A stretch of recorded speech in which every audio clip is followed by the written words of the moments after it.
For centuries, humanity has fought its wars on land, across oceans, and through the air. But beneath every major conflict, there has always been a quieter struggle. One that rarely appears in headlines yet decides outcomes long before battles begin. And that struggle is energy. Empires rose on coal, collapsed when coal lost relevance.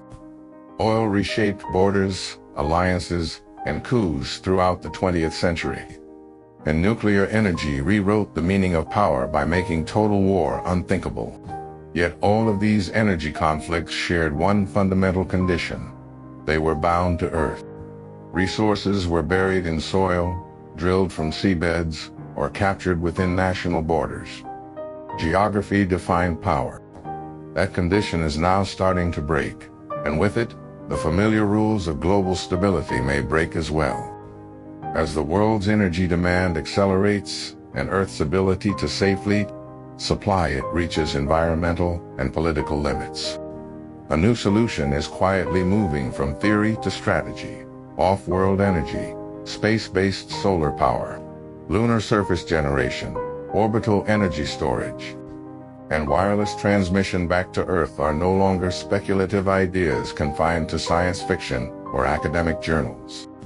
They appear increasingly in government roadmaps, defense assessments, and long-term industrial planning. The moon, once a symbol of exploration, is being reconsidered as infrastructure, and where infrastructure emerges, competition inevitably follows. The moon occupies a uniquely dangerous position in the future of energy. It is close enough to Earth to be economically and logistically relevant, yet far enough to sit outside traditional systems of sovereignty and enforcement. It experiences long periods of uninterrupted sunlight, making it ideal for large-scale solar generation. It sits at a gravitational crossroads, a natural hub between Earth and deeper space. Most importantly, anything built around the moon does not simply serve space exploration. It can directly affect life on Earth. Whoever controls energy flows from lunar orbit could influence entire economies without ever crossing a border. Energy wars rarely begin with weapons. They begin with infrastructure, standards, and access. Before armies move, pipelines are laid. Before sanctions are announced, supply chains are secured. The same logic applies to space. The first phase of a lunar energy conflict will look peaceful, even inspiring. Research missions, international partnerships, private investments, and technological demonstrations will dominate the narrative. Cooperation will be emphasized.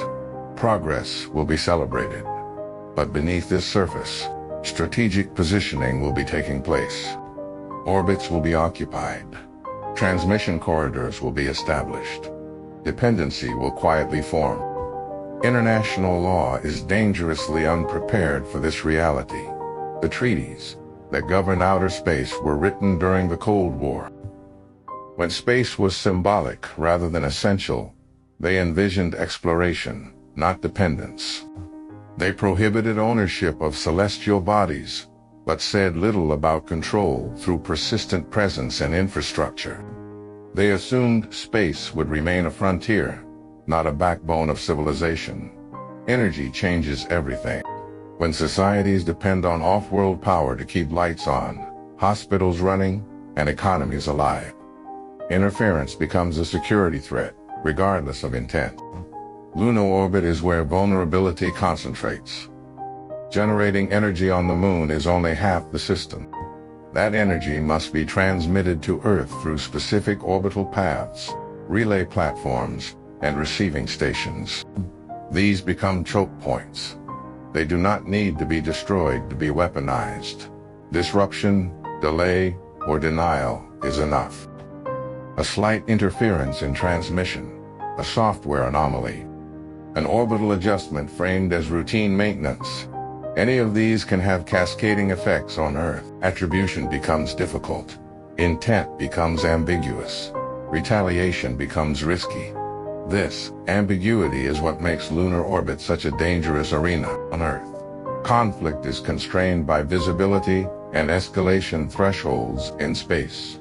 Actions can be subtle, deniable, and reversible, at least on the surface. A nation or corporation can apply pressure without triggering a formal response. This creates a gray zone of persistent competition, where conflict exists without declaration and advantage shifts without open confrontation. History shows that such environments are unstable. They reward risk-taking and punish restraint. Military planners are already adapting to this future.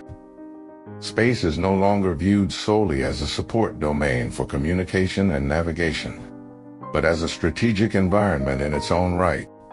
Energy security doctrines increasingly include orbital assets. The goal is not conquest, but resilience and denial. Ensuring one's own access while preventing any single actor from gaining uncontested control becomes the priority. This mindset mirrors the early stages of naval and nuclear arms races, where no one wanted war, but everyone prepared for it. Private corporations complicate the picture further. Much of the infrastructure required for lunar energy will likely be built and operated by commercial entities, at least initially. These companies act for profit, not strategy, yet their assets become strategically invaluable. A corporation controlling a critical transmission platform may find itself at the center of geopolitical pressure it never anticipated. Governments may protect, influence, or quietly leverage these companies, blurring the line between civilian and state power. Accountability becomes diffuse. Responsibility becomes unclear. There is also a psychological dimension to off-world energy that is often ignored. For the first time in history, humanity would depend on systems located beyond its home planet for daily survival. This dependency changes behavior. Societies that feel existentially dependent on external systems tend to prioritize stability over reform and security over transparency. Emergency powers expand. Oversight weakens. Decisions become centralized. The promise of clean, abundant energy may come with the cost of reduced democratic control. Supporters of lunar energy often argue that abundance will reduce conflict. If energy becomes plentiful, competition should fade. History suggests the opposite. Abundance does not distribute itself evenly. Early access creates lasting advantages. Standards set by first movers become defaults. Defaults become barriers. Once a system is in place, replacing it becomes costly or impossible. Energy abundance can coexist with extreme inequality, and inequality breeds instability. The moon itself may become a symbol as much as a resource. Control over lunar orbit will not only confer practical power, but psychological dominance. It signals technological maturity, strategic foresight, and long-term resilience. Nations that lack access may feel permanently disadvantaged, even if no overt coercion occurs. This perception alone can drive arms, races, alliances, and preemptive actions. Wars often begin not from reality, but from fear of falling behind. What makes this future particularly dangerous is how quietly it is unfolding. There will be no single moment when the world agrees that lunar orbit has become a battlefield. No declaration, no treaty revision dramatic enough to capture public attention. Instead, a series of technical decisions, budget allocations, and infrastructure deployments will slowly reshape the balance of power. By the time disruption occurs, dependency will already be established. By the time rules are questioned, leverage will already exist. Energy has never been neutral.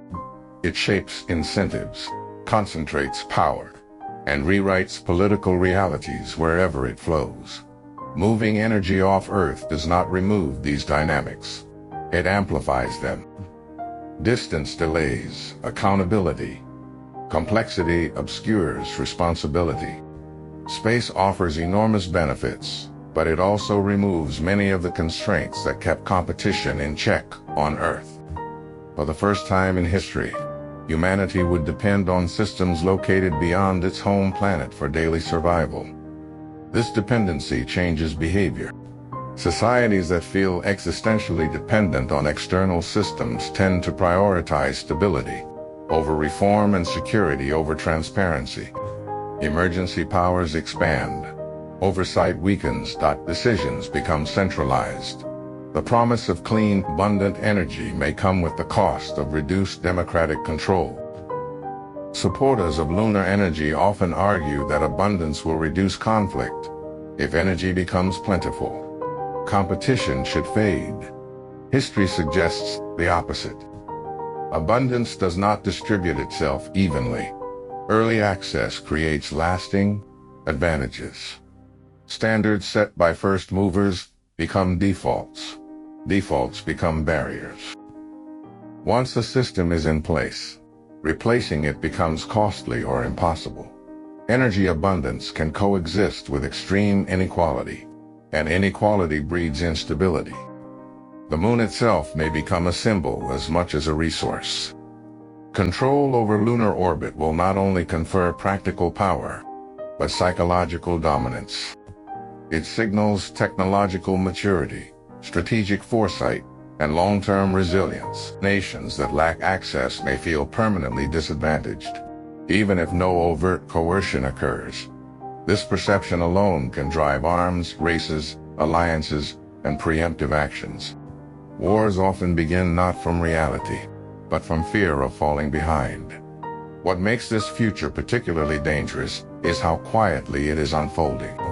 There will be no single moment when the world agrees that lunar orbit has become a battlefield. No declaration, no treaty revision dramatic enough to capture public attention. Instead, a series of technical decisions, budget allocations, and infrastructure deployments will slowly reshape the balance of power. By the time disruption occurs, dependency will already be established. By the time rules are questioned, leverage will already exist. Energy has never been neutral. It shapes incentives, concentrates power, and rewrites political realities wherever it flows. Moving energy off Earth does not remove these dynamics. It amplifies them. Distance delays accountability. Complexity obscures responsibility. Space offers enormous benefits, but it also removes many of the constraints that kept competition in check on Earth. So when we imagine the next energy war, we should not picture fleets firing lasers around the moon. We should picture orbital diagrams, regulatory loopholes, software updates, and transmission schedules. We should picture negotiations that quietly fail, systems that become irreplaceable, and dependencies that no one votes on. The war may begin not with an explosion, but with a flicker of power loss, traced back to a point in space few people can see, and even fewer can control. The next energy war may happen in lunar orbit, not because humanity seeks conflict, but because it is repeating a familiar pattern in an unfamiliar place. Technology will move faster than governance. Infrastructure will precede ethics. Power will accumulate before rules adapt. And by the time the world realizes that the battlefield has shifted away from Earth, the outcome may already be shaping the future of civilization. The moon will still look peaceful in the night sky, silent, unchanging. But above it and around it, the struggle for energy may already be underway, quietly redefining what power means in a world no longer bound to its home planet.